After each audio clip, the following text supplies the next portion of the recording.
Live from the News Hub here at Adesawe in Kanda, Accra. This is News at 10 on TV3. We're also live on DSTV channel 279. My name is Grace Hamwa Asari. Tonight, though there has been significant progress, the government believes that this will help us occupy a lot more space that's available for Ghanaian participation in the downstream industry. Information Minister Kojo Opon Nkrumah tells us about a new local content policy and participation in the downstream petroleum sector. We have a lot more on this in that big one. You can send us your comment to our various social media platforms on all our news stories. So do that, but first, let me run you through the highlights of the major news stories for the day. Now, let's go to the ports because the Tema Customs Division of the Ghana Revenue Authority has intercepted over 5,000 compressed slabs of cannabis concealed in a yam consignment for export at the Tema port. The seizure has an estimated street value of £29.2 million. Also, Ghana signs a €40 million grant with EU aimed at promoting investment and job creation. The financing agreement is the last to be signed from Ghana's indicative allocation of €323 million under the 11th European Development Fund, a national indicative program spanning between 2014 and 2020. Away from that, police have arrested 4 persons in connection with reprisal attacks in Tripoli between 2 rival factions. According to the Northern Regional Police PRO, DSP Mohammed Yusuf Tanko, the suspects were arrested from 2 separate areas carrying single-barrel guns. On the international front, series of heroism emerged from Friday's attacks at 2 mosques in Christchurch, New Zealand, in which 50 people died and dozens wounded. A worshipper says he confronted the gunman and threw a credit card reader at him. 2 police officers, one of them armed with only a handgun, chased and arrested, bringing Tarrant 28.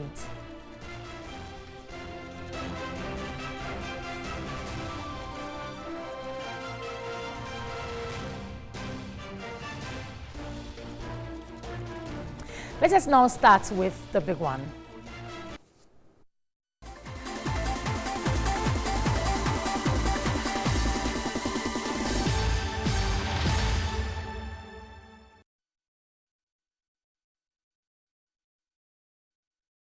In the big one tonight, Information Minister Kojo Opon Nkrumah has indicated Cabinet on March 14 approved a policy on Ghanaian content and participation in the downstream petroleum industry in Ghana. The policy, he said, is intended to ensure a Ghanaian-driven and Ghanaian-owned petroleum downstream industry capable of attracting local value-added investment and enhanced job opportunities.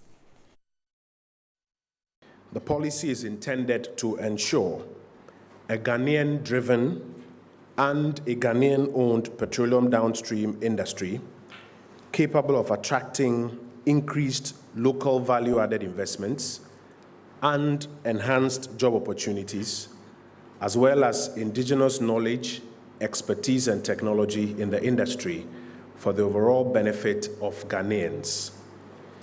The new policy framework covers a number of areas, including the following. First, trading, shipping, and bulk distribution of petroleum products. Second, infrastructure development in the petroleum sector, such as construction of port discharge facilities, processing and petrochemical plants. Third, supply of petroleum to strategic sectors of the economy. Fourth, general procurement of goods and services for the downstream petroleum industry. Now, though there has been significant progress in the role and participation of Ghanaians in some of the downstream activities, the government believes that this will help us occupy a lot more space that's available for Ghanaian participation in the downstream industry. Let's do a lot more on this story and speak with Megdad Mohammed, who is a policy analyst with the Institute of Energy Security, IES. Good evening to you, Megdad. Well, good evening. Thank you for joining us. Thank you. So we're talking about local content, and the first one should be, how can we enforce this to become beneficial to the Ghanaian? Can it really be enforced to the benefit of the Ghanaian? Well, the good news about this is that we have good examples elsewhere. Okay. We can copy. Our neighbors in Nigeria may not be good in a lot of things, but the local content enforcement has been one thing that they have been very good at. And I know as part of the legislation, the policy brief, they are looking at introducing a wing in MPA as part of the agencies in MPA, just as it has the price in other units. That will be in charge of monitoring and enforcing this local content policy. Okay. You know, largely the problem with these local content laws has not been about passing them, it's been about enforcement. We have questions on the upstream local content policy, how it's been implemented, the progress has been made, the tracking of the number of locals who are being employed, the acquisition of skills and transfer of technology and all of that. We have not made the progress that as fast as we anticipated. For example, as at 2013, when we passed the local content policy law, we were anticipating that by 2020 we'll have achieved 90% local content participation. And we are in 2019, just a year, it's for you to assess. So I believe it is very good that there's going to be an enforcing wing within the MPA under the supervision of the MPA boss and with overall supervision of the Energy Ministry. We anticipate that it will look at some of the challenges and we'll come out of it very solid. So how do these two streams compare? Local participation in upstream and that in downstream. Do we see a trickle-down effect from one to the other?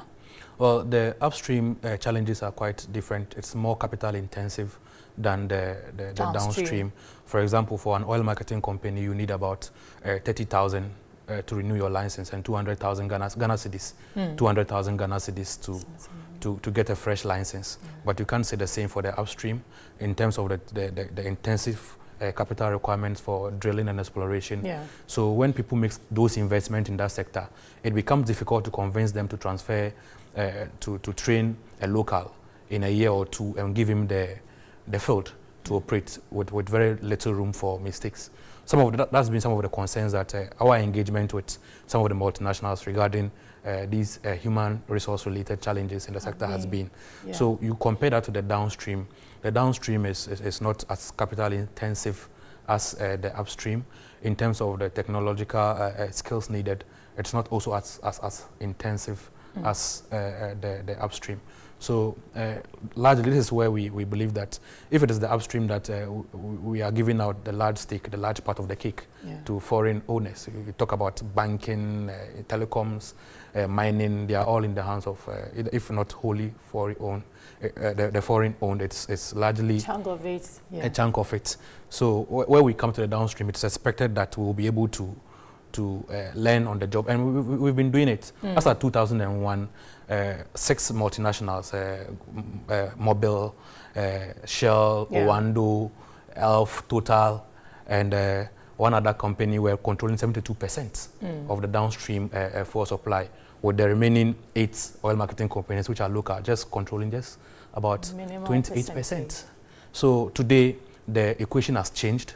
Yes, if you look at the market share, if you look at the 2018 consumption figures from January 2018 to December 2018, largely Puma, Total, and Shell together did about 30%. These are the large players. But you take Goil, for example, which is a very, very brilliant test for state competence and management and turnarounds, has done about 16.6% for the same year.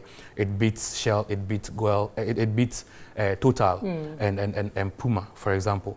And the only problem with the downstream with this local content law is that we have a lot of the OMCs, oil marketing companies, doing less than 0.6% throughout the year, with about 15 of them doing 0%. You go and get a license, you pay for it, get a license, but you come and you're not doing any particular movement of products within the market space. So when we are looking at local content, we should be looking at local content that also governesses the supports of these local OMCs, that they can form partnerships together so that we can have multiple goals in the system that can take advantage of partnerships that will come with multinationals, not simply enforcing local content for the sake of just local pride. It and then they are not taking advantage of the opportunities. Yeah. Yes. Yeah. So are there best practices we can learn from as a country? Well, the best practice I've made reference to is the practice of Nigeria. The unfortunate thing about Nigeria's example is that they discovered oil in the 50s, and it was only in 2010 that they passed an oil and gas local content law, both for the upstream and the downstream. And knowing how late they were in passing local content laws, they were very stringent on enforcing it. Yeah. So when Goodluck Jonathan signed it, just like we are giving MPA the enforcing role, he created an independent agency, not under any state agency, an independent body to enforce the local content, both in the upstream and the downstream, in terms of transfer of technology, in terms of education of Nigerian staff, and then making some cuts for Niger Delta communities where there have been grievances about their participation in. So all of those things were catered for. If you go to Nigeria today, it is not, the multinationals are operating, but largely the locals are dominating. And besides that too, when it comes to their oil block acquisition, 1991, Nigeria made it open for locals to compete and win bids for oil blocks in Nigeria. So that is just their story. When we concentrate on building local content, not simply for the sake of, like I said, yes, national pride, Ghanaians must own it, but increasingly, Ghanaians must learn fast on the job, just like we did with GOIL. I've always mentioned the example of GOIL, because GOIL is doing so much so well. As at 2013, they had less than 194 filling stations. They opened their 300th filling station this year. That is progress. Yeah. They are partners on very capital-intensive agreements that we can be very proud of. So simply passing local content laws for the sake of local pride is not what it should be. We should make sure that we are building the capacity. Has a direct impact on the Ghanaian. Exactly. Yeah. So that we can have a lot of GOIL examples. So when it comes to partnerships, you have people who have books that can, on its own, without government's guarantee, raise the needed funding and push across projects. So what would be your, before I let you, what would be your general recommendation on this? We're making a lot of noise about it. I'm sure by tomorrow it will be all out. Everybody will be like, okay, we've passed it. What would be your general recommendation so that we don't get overly excited and push what we really need to do aside? Well, my general recommendation would be that when we take out the politics in it, that has been the problem with all of these laws, right from Tema Oil Refinery to the MPA itself. We have inundated the system with too much political influences that has become avenues for rent seeking, where people put their individuals there that it is a time for them to mock what they spent during the campaigns. So if we are doing some of these things, as much as possible, we have to be able to take away the infiltration of partisan political agents who spread their boys on the ground, provide an opportunity for doing shady joint ventures and amalgamations and partnerships. It happens where someone sits in America and then gets a Ghanaian to use his identity to acquire a front. Those are the things we should be concerned about. So if we would be honest enough that these are the challenges we face and we are willing to put aside those sentiments and political we should be able to enforce it independently, and then maybe 5 years from now, when we look back what we have done so far, we should be proud of what we have achieved based on the solid Ghanaian companies that have come out of that legislation. Yeah, thank you very much for joining us. I have been speaking with Megdad Mohammed, who is a policy analyst with the Institute of Energy Security, IES. You're also watching News at 10 on TV3. We're back with more stories after this break. Don't go away.